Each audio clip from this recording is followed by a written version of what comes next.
and streaming payments. So I'm the co-inventor of Interledger. I've been working on it full-time for the past 3 years. So the problem that we want to solve is today, if you tried to go and actually use cryptocurrency for anything, you would have a situation like this. You walk into a grocery store, you say, hey, do you accept Ether? And they would say, what is that? No, sorry. And the fundamental problem is that all of these different payment networks are disconnected. You can't use any type of cryptocurrency today for payments because you need the other person to actually accept that cryptocurrency. Blockchains don't solve the interoperability problem by themselves. Blockchains are individual networks that have the same problems as traditional ones where they're all disconnected. What we need is a system for internetworking payment networks. And so this term internetworking comes from the internet. That's what it's named after. And at its core, the internet is all about routing little packets of data across independent networks. So what we need is a system for routing packets of money across independent payment networks. So what that would enable is me to pay you even if I have some kind of super obscure cryptocurrency and you just want dollars or whatever you want. So what Interledger does is it routes packets of money very similarly to how the internet routes packets of data. I won't get into too much of how that works, but I want to walk through some of the cool things that this lets you do. So when we're applying this analogy with the internet, one of the things we get to is this idea of streaming payments. So if you broke up payments into little tiny chunks and could route these packets super efficiently, what you could end up with is this idea of streaming payments. So one of the things that could look like is, oh, you need to send a bigger payment? Okay, it depends on your payment bandwidth, which is a weird concept that we work with a lot, where that would be measured in dollars per second that you can send, or whatever currency you have. Some of the cool use cases that come out of this, things like streaming media. So today payments are super inefficient and clunky, and so we prefer, things like monthly subscriptions. I pay my $10 a month because I don't want to be bothered by this. If you made the payments super efficient and could do it on a very small basis, you could do things like paying for a second of video. So you're streaming me video, I'm streaming you money, and if I pause the video, I stop paying for it. If I walk away, I stop. If I come back and hit play again, keep streaming money, because it would be that efficient. Another cool thing that comes out of this is the idea of sign-up-less services. Today in the physical world, when you walk into a shop and you want to have some financial exchange, the exchange normally goes, I give you money, you give me good or service, and I walk out. I don't need an account, I don't need to sign up, things like that. Today on the internet, you always need to sign up for accounts because there's no way to do this very seamless. Here's a little bit of money, you give me a little bit of service, rinse and repeat. As a business, if you're giving me hosting services or something like that, you don't need to know who I am, you just need the money. And so with something like Interledger, you'd enable anybody to land money in your account, even if they're on some completely different payment network. So that would enable sign-up-less services. Another neat idea we've been playing with is the idea of a Creative Marketplace license. So the idea here is, today we have Creative Commons license, which is awesome. If you want to give away your work, it's a really, really great project. One of the issues with Creative Commons is there's no way to have a license that's as easy to use where you can actually monetize your work. So the idea here is with something like Interledger, you could actually have a license that says anybody can use this content, feel free to, but for every download or view or whatever kind of interaction you want to monetize, just pay me at this address. And the thing that's really missing today in order to do this is the assumption that just anybody could pay you.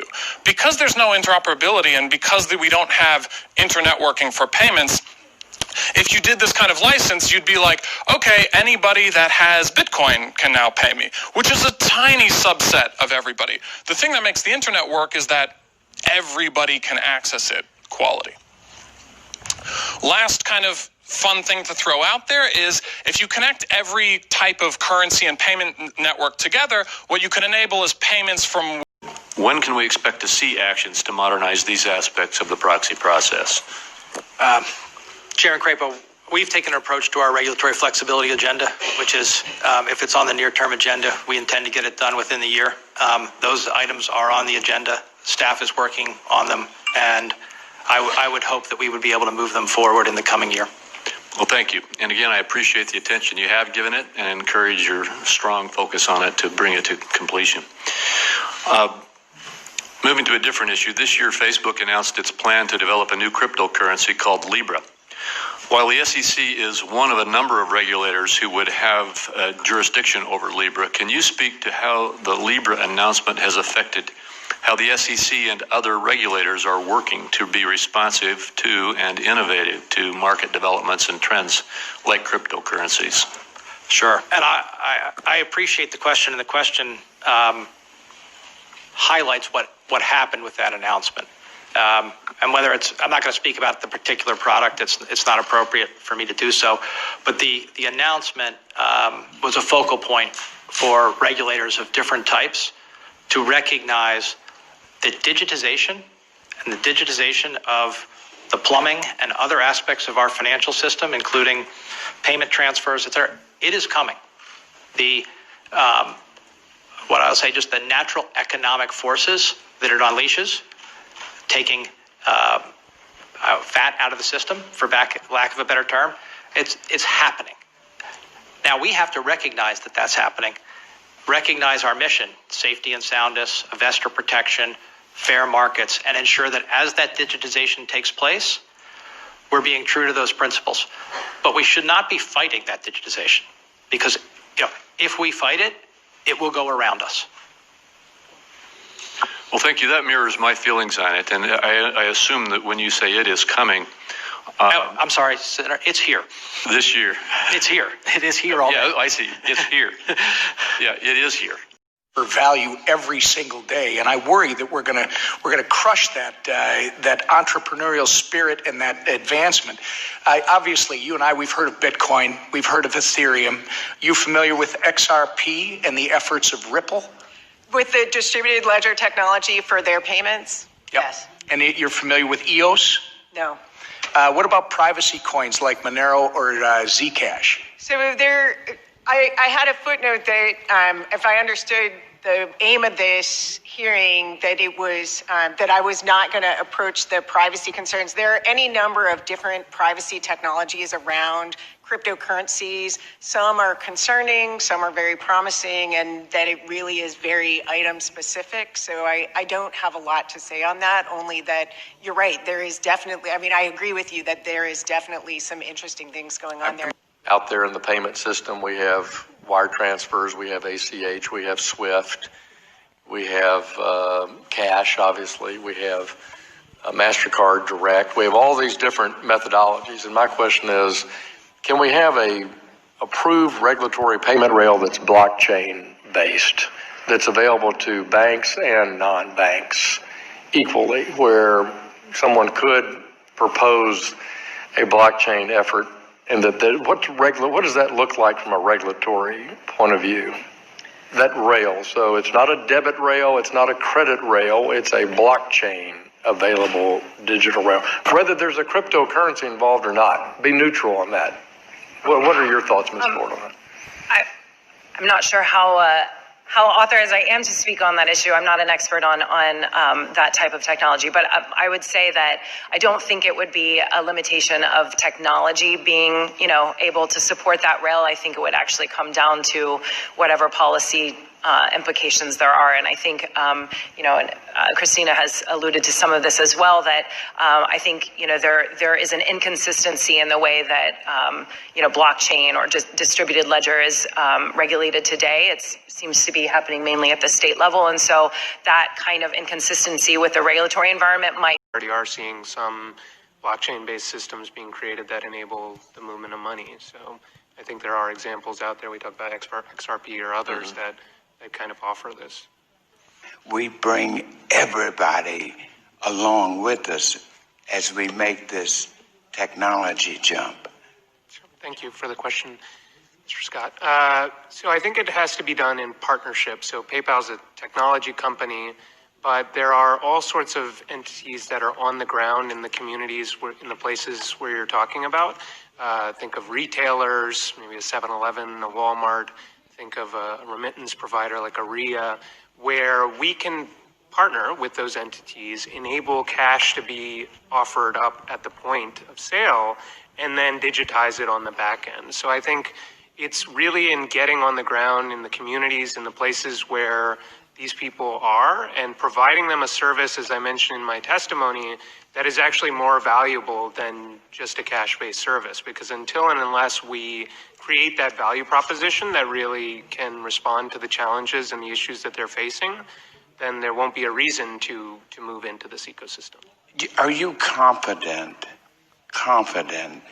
that we will not leave these unbanked and underbanked folks behind? I would say at PayPal, we're making very, very strong efforts to do that. And I think it's going to be about everyone in this room working together, public-private partnership, and intentionality behind the efforts in order to prevent that from happening. Do you think there are costs associated with accepting cash for small businesses?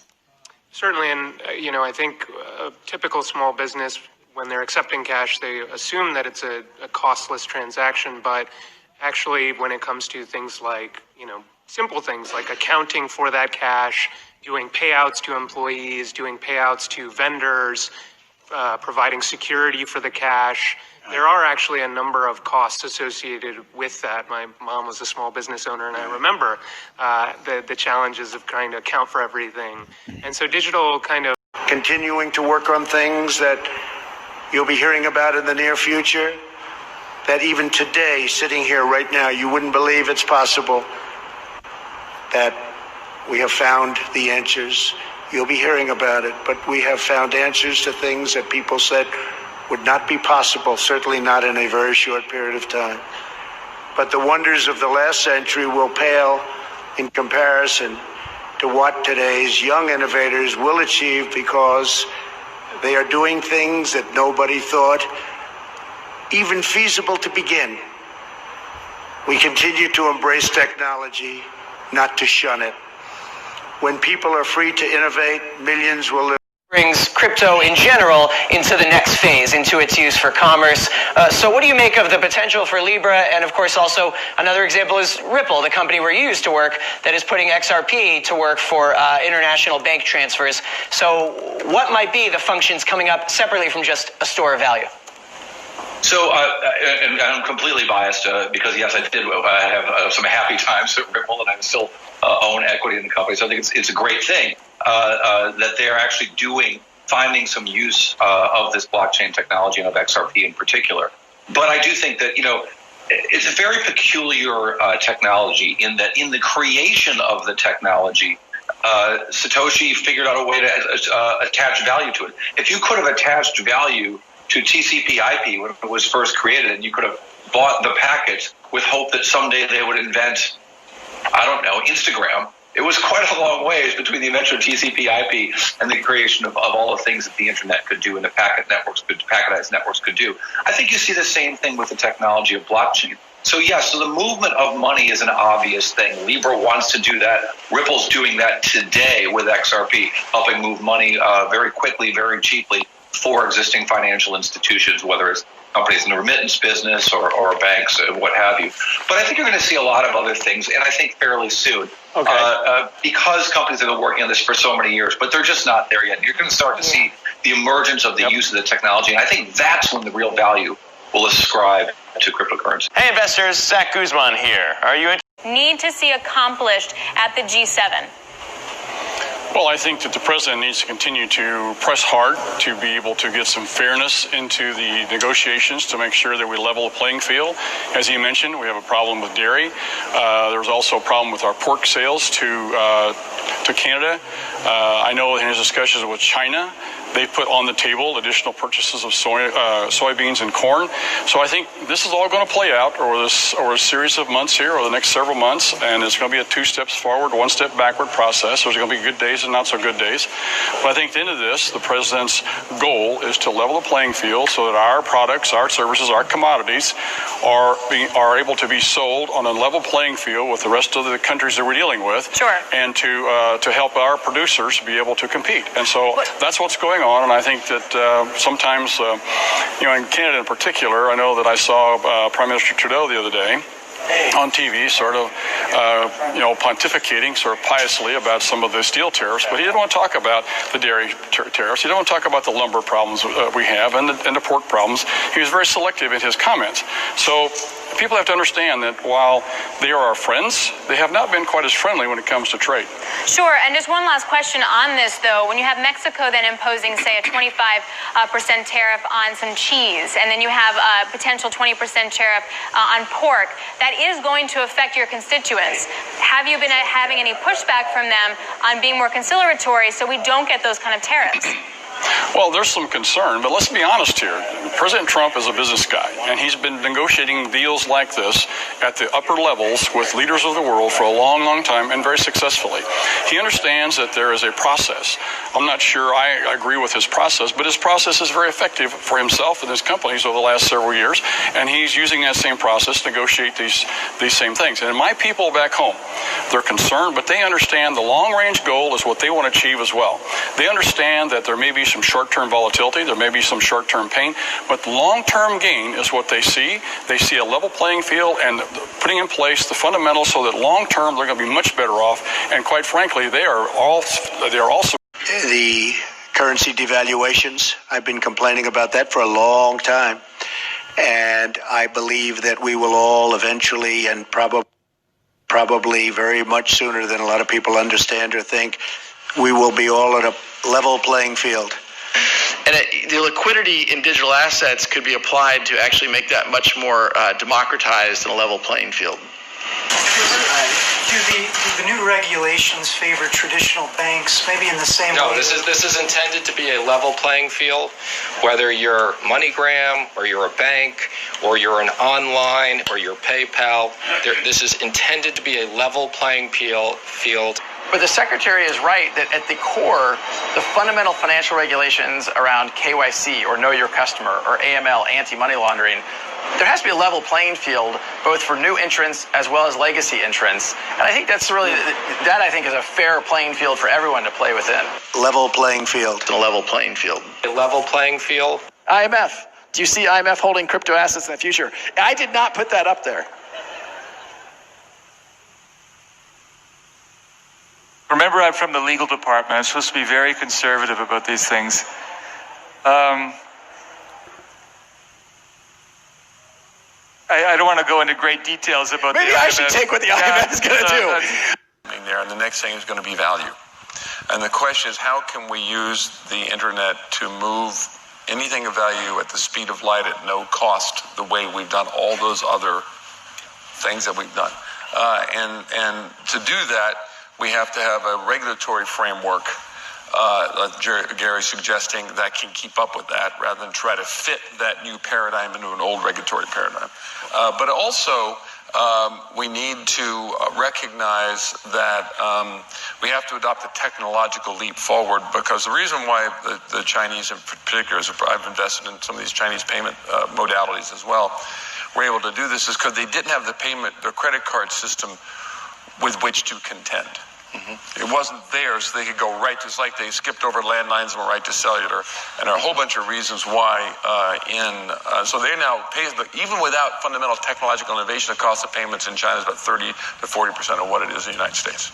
Yeah, look, the message I'm receiving from you is safety and soundness, transparency, investor protection, all very important. KYC, AML, audit trail, all important. But don't give up on those. But those can all happen in the digital world. Actually, the technology exists. They happen much more easily. Don't use yesterday's technology to achieve those goals. Use tomorrow's technology to achieve those goals. Yes. Another way I look at this is, you look at. I mean, Glenn gave you an actually unbelievable tour of the internet in 30 seconds. I don't know how he did that without notes. But if you in your past and cryptocurrencies as well, how did that work out for you? I think we are still investing there. We have our own group, invest only on the blockchain and on the cryptocurrency. We did also a test with Ripple, and we are still doing it. And it's still ongoing. Still ongoing. We are looking at it, and we are really learning from Ripple. You said a year or so ago when you were using Ripple's product that it was, quote, still too expensive? You didn't see. Yeah, I mean, you know, we are in a different. They just announced with MoneyGram, as you know, yesterday or the day before, an announcement that they're investing there. And they took an activist-sized investor stake in MoneyGram. Yes. 10%. And obviously, we are in a different position than MoneyGram. We are, you know, we have our own settlement system, which is extremely cost efficient. Today, it showed us, and as we do in the test, it's 5 times more expensive doing with a cryptocurrency, with a stable currency like Ripple. But you know, it's others. For us, it's different. But I just saw Brett before coming to this meeting. I said, "Hey, Brett, you know, we are still in." Talking, I congratulate him to this deal. Obviously, MoneyGram needed something and Ripple needed something. That sounds a good deal. But for us, it's currently, we are pretty much okay with our settlement system. We can move money in a way that nobody can move it. So that works. But look, hey, I'm open. Any cost savings, any innovation, I'm there. I have, you know, we can sign a deal tomorrow. On real-time payments, larger banks have suggested that if the Fed built its own system, that would be a bait and switch because the Fed asked or called for a private sector system. Do you think that is a fair assessment? Okay, so on the first, I would say that I view the level of capital requirements and the level of capital in the system as being about right. I do agree with that. The idea that you're talking about is one that's that Vice Chair Quarles has talked about. It's one under consideration. The idea being, in a sense, we've chosen in the United States to have high through the cycle capital requirements by doubling the SIFI surcharge, which is the surcharge that the largest banks have in their capital requirements. We've in effect already put in place substantial countercyclical buffers. And so conceptually, you can think of, I'm not saying it's the same thing as a countercyclical capital buffer. So that's really the point, is that we don't rely, our system doesn't rely on our ability, mainly rely on our ability to identify the right time in the cycle to trigger a countercyclical tool. We rely on through the cycle, always on high capital and liquidity requirements. And I think that's a good thing to do. The idea of putting it in place so you can cut it, that's something some other jurisdictions have done, and it's worth considering. I think the United Kingdom in particular has a countercyclical capital buffer that's always on, but that the one point of it is that you can cut when there's a downturn and therefore give the banks more room. So this isn't something we've decided to do. It's just under consideration. In terms of the real-time payment system, your second question, so this is something the United States is far behind other countries in terms of having real-time payments available to the general public. The Fed, really coming out of the reserve system, the reserve banks and the board together convened all of the stakeholders around the table to talk about how we could move forward. This is consumer groups, technology companies, banks, card companies, pretty much all of the groups who would be interested, and worked on a project for several years. And one of the things that came out of that was a recommendation that the Fed should build a 24/7/365 real-time settlement system to solve that problem, to address that problem. We put out a proposal in October of last year about, should we do this? And we got quite a lot of comments. They were overwhelmingly favorable. And I would point out that in our payment system, in many places, the Fed operates alongside private sector operators, for example, in wholesale payments, in ACH and in check. So it wouldn't be unusual or out of keeping with how we've done things in the past. The gold standard, something that the U.S. dollar has not been based off on for decades, that more countries are starting to build up gold. Any chance that we could have gold actually become a worldwide, to actually be the currency used? I don't think so, as long as the U.S. has authority over it, because we don't hold near as much gold as other countries. That would be terrible for the U.S. dollar. If gold were the backing for the world's reserve currency, China is way ahead of us in terms of that. Libya was way ahead of us in terms of that. Who knows where their gold is now? But the bottom line is, it's not good for us. India would be way ahead of us. I think it's much more likely that digital currency takes over that space as opposed to gold. Well, real quick, I've got to bring, since you mentioned the digital currency, this weekend at the G20, going into, a lot of people were talking about what role was there going to be in an international policy about policing digital currency. Did that happen this weekend at the G20, and what was it? Well, I think there's a lot of talk about it. The problem is who controls that, and governments never like the idea of the thing that makes cryptocurrency great is something called decentralization, decentralized currency that people have control over. What government, Scotty, likes the idea of a decentralized currency that they do not control? China's not going to like that. Russia's not going to like it. The U.S. doesn't like it. India doesn't like it. So I think what everyone's looking at doing is how do they control the positives of digital currency without what they would see as the negatives of decentralization. Well, it'll be interesting to see what kind of conversations went on. Those are the kind of things that happen in the back room that don't necessarily come out in the notes from the press bowl. Thank you. That you are doing for money, what email did for communication. Do you think this is really going to take off to that extent? You know, we do. When we look at the world, you see a world completely connected on an information web. And that's terrific. That makes things tremendously efficient. But what we don't have is the sense of a value web. Payments, the exchange of value is still pre-internet based on 40-year-old technology. And so that's very expensive. That really slows e-commerce. Lots of parts of the world don't have the ability to make payments. So this new technology that really is a second gen of Bitcoin enables now value to be exchanged in the same way that information is currently exchanged. And that's a big deal, we think. But do you think, Chris, that people are actually going to be comfortable using a kind of virtual currency? I should ask you, too, how is what you've produced on the coin side, on the digital currency side, different from what Bitcoin's already doing? So what Bitcoin set out to do is really build a new currency that had no central bank. So in a way, Bitcoin is sort of a way of storing value. Ripple is a completely different idea. We're using the same breakthrough technology, but we're using it to build a currency-agnostic value exchange or value web. So you actually don't need to adopt a new virtual currency to use Ripple. You can use it with dollars, euro, yuan, real, anything you like. We have a math-based currency built into Ripple that is like Bitcoin, but it really functions as an enabler. So we think most people will use Ripple using their existing things of value, like dollars or euro or yen. So to what extent, Chris, are you seeing pushback? I know one of the companies that you risk taking market share from is a company such as Western Union. I mean, this is a pretty regulated space. To what extent are you facing headwinds like that? So you're absolutely right. I mean, law enforcement regulators are right to be concerned about any new technology, but we worked a lot with law enforcement. We were just in D.C. This week, for example. We work with Promontory Financial. So we think that regulators will, if you can express the potential of these to really help business and commerce, and at the same time show that they're actually more the bad guys and eliminating bad things that can happen with financial systems, we think that's a win-win, and we think that that is the case with these new exciting technologies. Now, I know you've done some successful fundraising. Andreessen Horowitz is just one of your more famous backers. What are you doing with the money? Yeah, so we're using the money for Ripple Labs to really build a incredible team of software developers, cryptographers, security experts, and business development folks that can bring on banks and remittance companies and really mainstream financial companies. But it's important to note, so we're about 28 people now in San Francisco and growing rapidly. Important to note, though, that Ripple Labs is really the company that is building the software and developing it.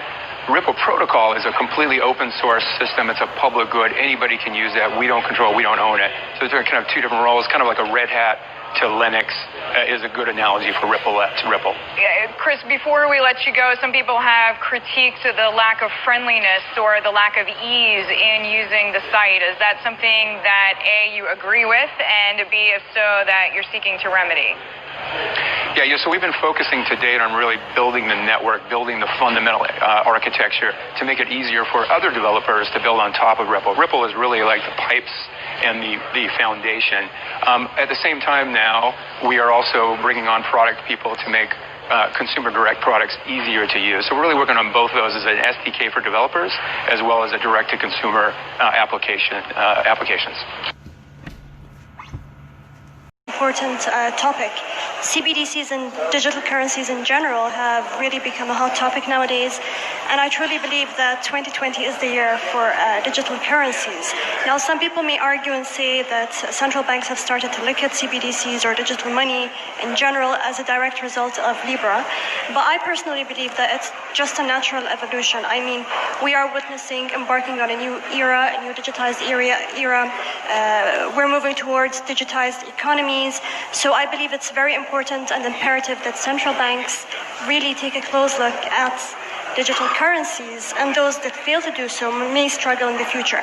I think in terms of money supply and methods of payments nowadays, if you think about it, we have been depending on electronic money for a long time now, for decades and decades ago.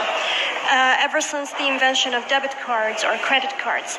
But I think today, if we combine the advent of smartphones along with the advancements in technologies, such as distributed ledger technologies, the internet, having more efficient telecommunications, for example, all these combined together will drive people to demand more efficient, easier peer-to-peer payments and transactions. And I think digital currencies really are promising to provide just that. I also think as we view 5G coming online around the world, a brave new world of connected devices that will have a lot of automation and logic built into them, that's when you start to understand how this, these stores of value and mediums of exchange need to keep pace with the digital economy. Exactly. If I just may add to that, I mean, digital currencies in general hold a lot of promises in terms of whether it's for local domestic peer-to-peer transactions, making them more efficient, especially in developing countries where their local RTGS systems are not very efficient, for example. They hold a lot of promises in providing more efficient cross-border transactions, bypassing the traditional interbank correspondent banking systems today. They hold a lot of promises in terms of financial inclusion, for example, more promises in terms would soon add the digital currency to its own marketplace. So a pullback may have been due because XRP has soared 38,000% last year alone. It is now second, as we mentioned, but only to Bitcoin in crypto assets. The company behind XRP, Ripple, the CEO is here in a Fox Business exclusive. Brad Garlinghouse has that title. And, let me just say up front, you're an instant billionaire here over the past year, aren't you, because of this Ripple? Well, Liz, it's certainly been an exciting year, there's no question, and I think the performance of XRP is really just a reflection of the problem it's solving, and solving a real problem at scale. And so the value that's been created, I think, is all about solving a real problem, solving it at scale, and I'm happy to talk more about that. Well, what's going on here? It's down more than 20% over the past 24 hours. We know that Coinbase said we're not in this yet, but there are a whole bunch of issues at play, and there are people who own this now. They looked at it and said, well, geez, it's about $3 or so. It's much less expensive, certainly, than Bitcoin, which is at thousands and thousands of dollars.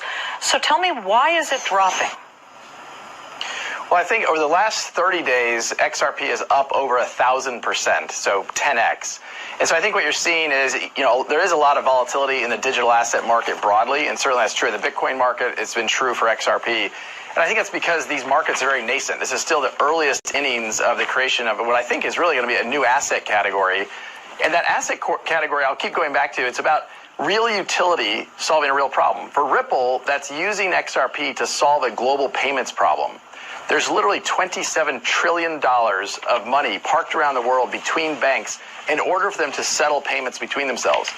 Using a digital asset like XRP, the speed of that can be vastly faster and vastly less expensive. Even compared to Bitcoin, XRP is 1,000 times faster and 1,000 times less expensive. Okay, but let's get to sort of the news of the day and the movement in it. Again, obviously these things are extraordinarily volatile. We're well off 19,000, which was around where the high was for Bitcoin. But you did start with some good news over the past couple of days, and that was the top 3 money transfer sites had agreed and said, we're in. The top 3 money transfer sites had agreed and said, we're in. We will use the XRP. We will do this for cross-border transfers. Can you reveal the 3 names of these money transfer companies that have partnered with you guys? Unlike, I think, some in the crypto community, Ripple has really been very proactive in working with financial institutions, working with banks, working with payment providers, I think that would help if you were sort of transparent about the names. Well, part of working with those companies is we announce when they're ready to announce. You know, there are a lot of rumors about the we are working with American Express today, for example. There are a lot of rumors about that had leaked out of American Express. We didn't confirm that until American Express was ready to confirm that, which we made public in, I think, November. So we've publicly shared we are working with 3 out of the 5 largest in the world. We'll publicly, make those announcements with those customers when they're ready. Do you know if FedNow would use digital assets to settle payments with XRP? So, kind of back to the settlement question, FedNow transactions will settle to Federal Reserve master accounts in U.S. dollars. So at this time, there isn't a contemplation of... It's quite widespread and systemically important fairly quickly if you use one of these big tech networks like Libra did. So we're working hard on it. We fully appreciate the importance of making quick progress. We have not decided to do this, though. It is not. I think that there are many questions that need to be answered around a digital currency for the United States, including issues of cyber issues, privacy issues. Many operational alternatives present themselves, and so we're going to be working through all that and doing that work thoroughly and responsibly. But with do you feel as though you have adequate visibility into what the Chinese are doing on this? Do you have sort of working level contacts that give you some idea of what their rollout is likely to do, likely to look like? Yes, I mean, we certainly have that, but they're in a completely different institutional context. There are things that, for example, the idea of having a ledger where you know everybody's payments. That's not something that would be, particularly attractive in the United States context. It's not a problem in China. So, but nonetheless, but so from a competitive point of view, they're claiming they're going to roll it out on the Belt and Road countries sometime very quickly, and so this, I urge you to keep the fire lit. Isn't there also an element of the whole kind of anti-money laundering regulations has led to correspondent banks clamping down on correspondent lines to those kinds of places?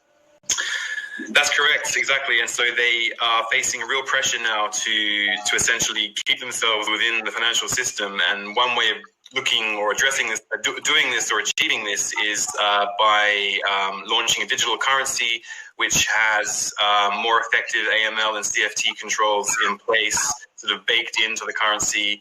And that's very attractive obviously for island countries, island nations like the Marshall Islands. Okay, but in your article, you also say that Sweden has shown a lot of interest in this. I mean, what are they doing in Sweden? That's right. So Sweden actually is one of the, I guess, the outliers in terms of the advanced economies. It really has made a lot of progress, and the Riksbank is trialing an e-krona at the moment, and that's because the use of cash has just dropped away so significantly in the country, and the Riksbank is sort of concerned about what that means for the economy moving forward, and they're looking at launching an e-krona to essentially fill that hole and address that market need to, as the use of cash basically declines in the country. Okay, that's very interesting. But I mean, clearly that's a trend we're going to see in all the advanced economies eventually, aren't we? We are going to see the decline of cash. I mean, does it make sense to you that, where Sweden is leading, a lot of the other countries, the UK, perhaps some of the European Union countries will follow suit? I think ultimately that's the direction of travel, and that will just be a question of timing and who moves there in sort of most quickly and with what kind of speed. So we're seeing the Bank of England, the Bank of Japan, the ECB, and a few others working together now with the BIS to research what CBDCs mean for macroeconomic stability and obviously questions around AML and CFT compliance and so on. So there is definitely a push towards this, but it's just a question of time now. Okay. Now, the other distinction you make in the story is between doing it for retail customers and doing it for wholesale customers. So, I mean, what's the kind of thinking behind that? Why do they have different needs, and why would you prioritize one group over another? Well, I guess, again, this is very much a use case scenario. So in general, obviously Sweden being the outlier, but in general, in most advanced economies, retail users or consumers don't necessarily have a strong demand or a strong need for a digital currency at this moment because payment systems tend to work quite well. So what does make more sense in some scenarios is a wholesale CBDC. That would obviously drive efficiencies in terms of banks and institutional entities which have accounts with the central bank already, and that makes more sense right now. But obviously, that use case will change as consumer behavior changes in the future.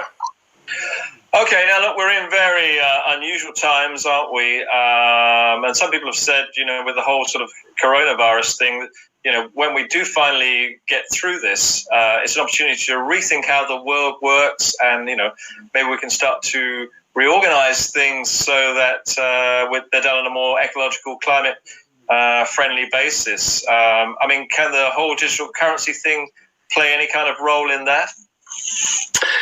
I think it can in certain scenarios, and I think one interesting point here is the Marshall Islands, who are using the sale of their central currency to generate funds to support actions like their fight against climate change, to support the healthcare needs of their citizens, and so on. So there is definitely a case there to be made that in some circumstances it can be a useful tool in the fight against climate change, for example. Okay, thanks very much. Of us in the market. And I think in many cases, regulators have come to the conclusion that these problems that they're solving for can actually be solved on fiat currency infrastructure by making their clearing systems faster. Yeah, right. And that's why you're seeing this big wave of instant payment systems, faster payment systems all across the world, and we're connecting to every one of them. We are very bullish on working with fintechs, the role that the fintech community is playing, and, Scott and his team, and we've seen that firsthand. It is impressive what the role that corporates are playing in encouraging, co-creating, investing time and capital with companies like us.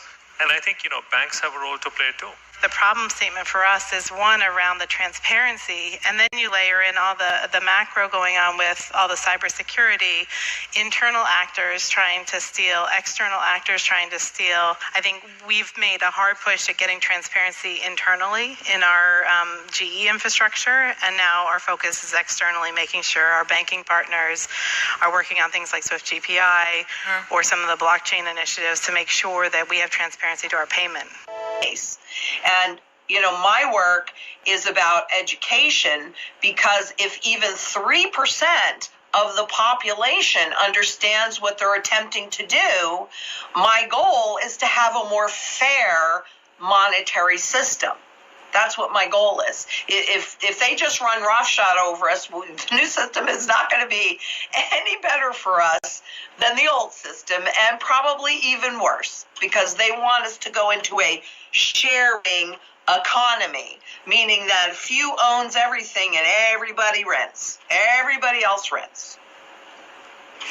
So you talk about the Great Reset and the need for a new design. What are the fundamental parameters of that new design, and how do you see it playing out? Well, for one thing, they need to get rid of cash, or at least discourage the use of cash. And so what the central banks are proposing, and they want distance between their policy and how it's rolled out to the public, because there's backlash then if we know that they're doing it. So part of what they've been talking about seriously, they've really been talking about this for a long time, but quite seriously since 2015, is how they would eliminate cash within weeks, just like that, and that's by charging a fee to commercial banks at the central bank window. Well, you and I, it's invisible too, because they can subsidize it and then roll it out slowly to us. But once we voluntarily give up the cash, because in India they tested what if they just took it away, and that didn't work very well. So they want us to volunteer. So the way they're going to do that, and they've mentioned this in quite a few papers, is by charging a fee at the central bank window that then gets transmitted to us when we go to, say, out for coffee. And if you use an electronic form, a debit card, a credit form, a debit card, a credit card, something like that, it's $5. If you use cash, it's $6. So what are you going to probably do? You're going to use your debit or your credit card. Okay, so it's actually pretty simple for them, especially where everybody, the banked world, that's why it's so critical for them to get the unbanked into the system as well. But for those that are banked, it's going to be fairly easy to get them off the cash system. And then they state, once that's accomplished, which they can put in place within weeks, their words, not mine, then there's no limitation to how low below zero that they can go. And just to kind of, I don't know, I might be redundant to your viewers, but negative rates are really about attacking principal, right? You're loaning somebody money knowing that you're not going to get the same amount that you loaned them back, let alone any interest on it. Other than your children, who would you do that? An experience, whether you're a travel company or a bank or a manufacturing company, whatever you might be, creating the experience requires data. And to get the data from an individual or another company, it takes trust. So this virtuous circle of experience, data, and trust is something that companies are realizing is essential to their competitive advantage going forward. And we say trust is the currency of the digital and post-digital world that we're moving into. Right.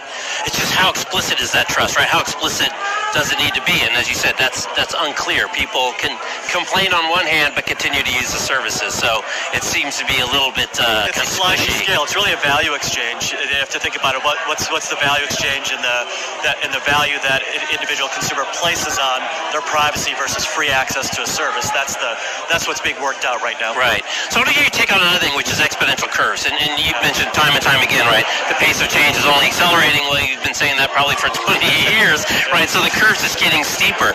How do you see that kind of playing out over time? Do we eventually catch up? Is it just presume that this is kind of the new normal, or how is this going to shake out? Because people aren't great at exponential curves. It's just not really in our DNA. Yeah, I think that's the world we're operating in now, and I think the exponential potential is going to continue. We don't see a slowdown in the exponential growth rates of technology. So artificial intelligence, we're at the early days. Cloud computing, only about 20% enterprise adoption, a lot more to go. New adoptions around the horizon, things like digital central bank digital currencies that we've done some research and announced some work on recently. Quantum computing and quantum cryptography for networking, etc. So the pace of innovation is going to accelerate. Right. And the challenge for organizations is rationalizing that and deciding how to incorporate that into their business, change their business, and change the way that they're serving their, that they're leveraging their workforce, and change the way that they're interacting with consumers. Right. And that's why what we're trying to address in the vision is provide a little bit of that roadmap into how you digest and adapt. There's also technology foundations of this. We talk about something in Accenture called living systems. Living systems as a new way of looking at the architecture of how you build your technology, because you don't have static systems anymore. Brad Garlinghouse mentioned exploring new use cases for XRP in the future, since Ripple has managed to gain solid ground doing one thing really well. Do you foresee XRP becoming liquid enough to be an intermediary currency between other coins the way that BTC Bitcoin is now? As Brad said, we have focused on doing one thing and doing it really well, and that is settling payments. That's building out a payment network that's compliant, that financial institutions and corporations can use. We do see other use cases for XRP. I think a lot of people, particularly with Bitcoin having some paralysis in its transaction fees and its transaction rates, I think a lot of people have looked at XRP for some of the same things that they would have used Bitcoin for, say, a year ago. We're pretty excited about that. We're looking at ways that we can encourage that. So when we talk about the benefits of XRP, I would highlight the speed. So XRP is over 1,000 times faster than Bitcoin in terms of the confirmation time. It is actually deterministic, the confirmation time. So whereas with XRP, all the ledgers close about every 3 seconds, 3.2 seconds. With Bitcoin, it's 10 minutes, but it's random. So it's like sometimes it'll be much faster, sometimes it'll be a lot slower. And what that means, if you're using it for payments, is you're actually exposed to a much greater range of volatility with something like Bitcoin than you would be with something like XRP. Another benefit for XRP is the cost. So every XRP transaction costs on the order of 1/10 of a cent, whereas like with something like Bitcoin or Ethereum, the cost would be much higher. So it could be on the order of dollars or even tens of dollars in the case of Bitcoin. So if you take all the different advantages for XRP taken together, higher quality hosting, higher quality validators, higher quality transaction processing, a lot faster, a lot cheaper, when you take all that together, what you end up with is the only digital asset that's actually ready for enterprise use. So Interledger was a project that we invented while working at Ripple and then spun out as a separate open source project. And then Ripple's been paying a team of people to work on it full time for the past couple of years. First, I think Interledger is super, super fascinating. We can talk a little bit about how it works, but it's a lot about applying how the internet works to money. And so there's a lot of interesting things that come out of that. And then super fascinating. We can talk a little bit about how it works, but it's a lot about applying how the internet works to money. And so there's a lot of interesting things that come out of that. And then from Ripple's perspective, it sees a lot of benefits to using that type of technology. So that's why it's been paying a team of people to work on it. And there's a lot of other companies that are interested in working with it as well. So you can think of the Interledger project. It's not the type of project that makes money or has employees. There's no token, there's no blockchain. It's just a standards effort between different companies to standardize this protocol. And Ripple's been very focused on how do we create real utility and solve a real problem. And in this case, it's for cross-border payments, which is a multi-trillion-dollar problem. And if we could reduce the friction there using blockchain technologies, we think we can create a lot of value for consumers, for banks, for the whole ecosystem. Even within the banking community, there's a few banks that kind of sit on the top of the entire global payments infrastructure. And all the other banks end up paying them to help settle the global liquidity that's required for commerce, for small businesses, for retail. And across the board, it's kind of amazing that we still live in a world where to send money to London today, the fastest thing for you or I to do would be to drive to, well, for you for SFO, for me here in New York, to JFK or Newark, and fly the money to London. That's crazy. We live in the age of the internet and we can't move our own money in real time. It's because we're solving that real problem. We're changing the nature of a payment taking days to settle to California to seconds. So we now have well over 100 customers ranging from some of the biggest banks in the world to payment providers to the Western Unions and MoneyGrams, Linlin Pay out of China. How businesses think about their processes, which creates an opportunity for R3 with its Corda platform. David, I wanted to ask you about who benefits from this, because I know Facebook has clearly been pushing forward with digital payments, but it had a few challenges after the trust issue cropped up because of the privacy invasions. But what happens next? Is it going to be private companies, public companies, or is it going to be central banks that step up to the challenge on digital assets?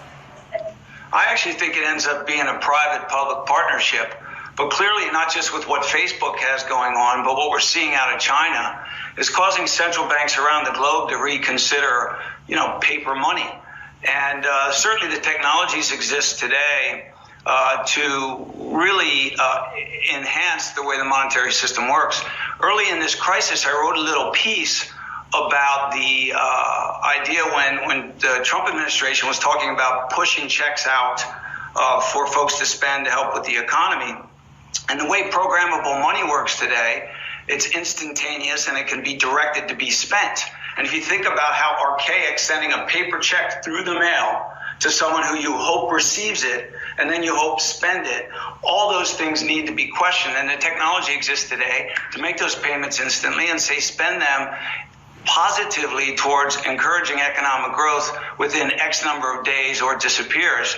That's a powerful way to think about money. And I think getting back to Facebook, I had previously commented that I didn't think it was very well thought out, because they talked about linking it to a basket of currencies, and being an ex-FX person, it made no sense to me. I think they've come a long way in their thinking, and clearly if you're a central bank or a government, you don't want to lose control of your money. But I think the solution is central banks working with private companies to come up with a new type of money. Global liquidity to any market, any country, any place, anywhere. Fully exchangeable to any currency, asset, or commodity. Transactions are settled in 4 seconds. XRP is traded 24/7, 365 days a year, everywhere in the world.